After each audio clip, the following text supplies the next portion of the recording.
اساتذہ اکرام اور میرے عزیز ساتھیوں، السلام علیکم۔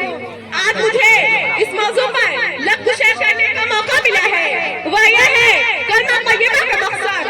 اساتذہ اکرام، کلمہ طیبہ اسلام میں داخل ہونے کا مین دروازہ ہے۔ جو شخص کفر سے اسلام میں یا شرک سے توحید میں داخل ہونا چاہتا ہے، اگر وہ یہ کلمہ کو سچے دل سے پڑھ لے تو مسلمان ہو جائے گا۔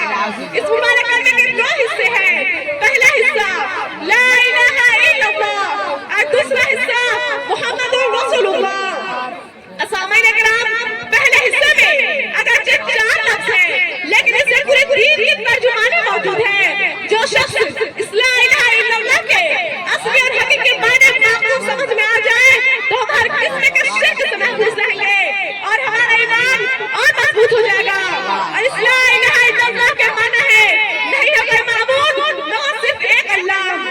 عزیز ساتھی، یہ وہی کلمہ ہے جس کی دعوت دینے کم اویش 1,24,000 انبیاء علیہ السلام دیتے آ رہے ہیں اور اپنے قوم کو اس کلمے کی طرف بلاتے رہے ہیں۔ چنانچہ حضرت نوح علیہ السلام نے 950 سال تک اس کلمے کی دعوت دی، حضرت ہود علیہ السلام نے بھی اس کلمے کی دعوت دی، حضرت ادریس علیہ السلام نے بھی اس کلمے کی دعوت دی، حضرت موسیٰ علیہ السلام نے بھی اس کلمے کی دعوت دی، حضرت عیسیٰ علیہ السلام نے بھی اس کلمے کی دعوت دی، اور آخر میں میرے اور آپ کے پیارے محبوب حضرت محمد صلی اللہ علیہ وسلم نے بھی اس کلمے کی دعوت دی اور فرمایا یا ایھا الناس قولوا لا الہ الا اللہ وتفلحوا۔ اے لوگوں، لا الہ الا اللہ کی گواہی دو، تم کامیاب ہو جاؤ گے۔ معلوم ہوا کہ تمام انبیاء علیہ السلام اس کلمے پر بہت محنت فرماتے رہے اور اس بات کی طرف قائم کرتے رہے کہ اللہ کے سوا کوئی معبود نہیں، اللہ کے سوا کوئی خالق نہیں، اللہ کے سوا کوئی نظر نیاز اور منت کے حقدار نہیں۔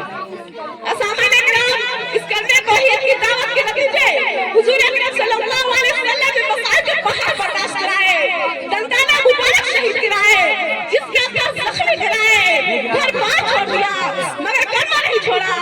صحابہ اکرام لوہار ہو گئے مگر کلمہ نہیں چھوڑا۔ حضرت حذیفہ صاحبی رضی اللہ تعالیٰ عنہ کو نیزہ مار کر شہید کر دیا گیا مگر کلمہ نہیں چھوڑا۔ حضرت سمیہ رضی اللہ تعالیٰ عنہ کو ابلتے ہوئے پانی میں ڈالا گیا مگر کلمہ نہیں چھوڑا۔ آخر کیوں نہیں چھوڑا؟ اساتذہ اکرام، آخر کیوں نہیں چھوڑا؟ کیونکہ یہ کلمہ طیبہ رسول اللہ صلی اللہ علیہ وسلم کا دستور تھا۔ کلمہ طیبہ آپ صلی اللہ علیہ وسلم کے بغیر مکمل نہیں ہو سکتا، دین آپ صلی اللہ علیہ وسلم کے بغیر مکمل نہیں ہو سکتا، اسلام آپ صلی اللہ علیہ وسلم کے بغیر مکمل نہیں ہو سکتا۔ تو کل کے میں تو یہ کہتی ہوں کہ آپ صلی اللہ علیہ وسلم کی رسالت دین کی ضامن، آپ صلی اللہ علیہ وسلم کی رسالت اسلام کی ضامن، آپ صلی اللہ علیہ وسلم کی رسالت عدل و انصاف کی ضامن۔ شکریہ۔ ماشاءاللہ۔